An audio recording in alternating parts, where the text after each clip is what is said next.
तो महाराज नारद मुनि के सामने चारों ऋषि खड़े, पूछा क्यों चिंतित हो?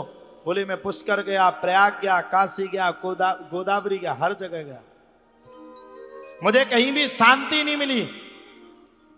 मैं वृंदावन गया, देखा एक युवती है आसपास में, ज्ञान और वैराग्य नाम के 2 पुत्र उसके वृद्ध हैं। मैंने पूछा क्यों वृद्ध हैं? बोले कोई संसार में ज्ञान लेना नहीं चाहता, वैराग्य से जुड़ना नहीं चाहता, फिर क्या किया जाए?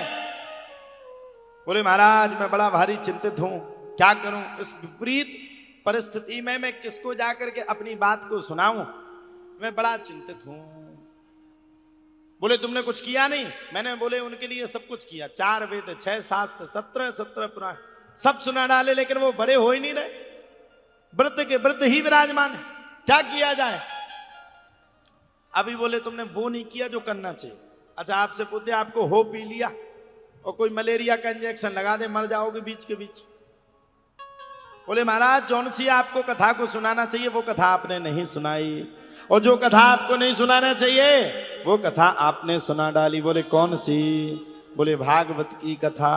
शृणु नारद वक्ष्यामि विनम्राय विवेकिने, गंगा द्वार समीपे तू तटमानंदना।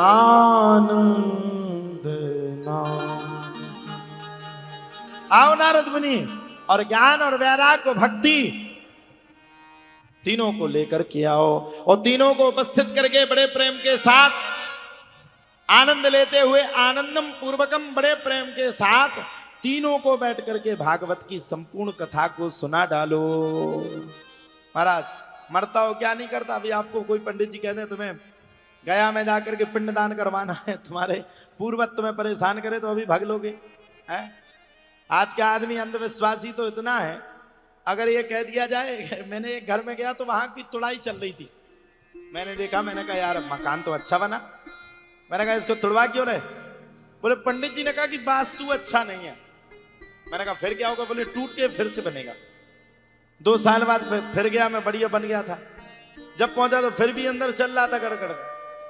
हमने कहा भैया क्या करो? अब का है तोड़ा?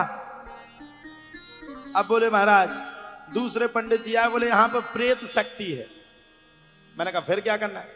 बोले अब कुछ नहीं, अब नीचे खुदवा करके इसको पहले पूजन होगा फिर जाकर के बनेगा। करते करते करते करते अंत में वो किराए के मकान पे आ गया। मैं आपसे कहना चाहता हूं, जहां तुलसी का वृक्ष हो, जहां ठाकुर जी की सेवा होती हो, जहां संकट मोचन का आशीर्वाद हो, मैं आपसे कहता हूं वहां कोई माई का लाल आपके घर में प्रवेश नहीं कर सकता है। क्या बात करते हो? है? आशा एक राम जी से दूजी आशा छोड़ दे, आशा एक राम जी से दूजी आशा छोड़ दे, नाता एक राम जी से दूजा नाता तोड़ दे, नाता एक राम जी से दूजा नाता तोड़ दे। ओ साधु संग राम रंग, साधु संग राम रंग, अंग अंग रंगिए, जाहि वेद राखे राम। ओ सीताराम सीताराम, सीताराम सीताराम, सीताराम कहिए, जाहि वेद राखे राम, ताहि वेद रहिए, जाहि वेद राखे राम, ताहि वेद रहिए।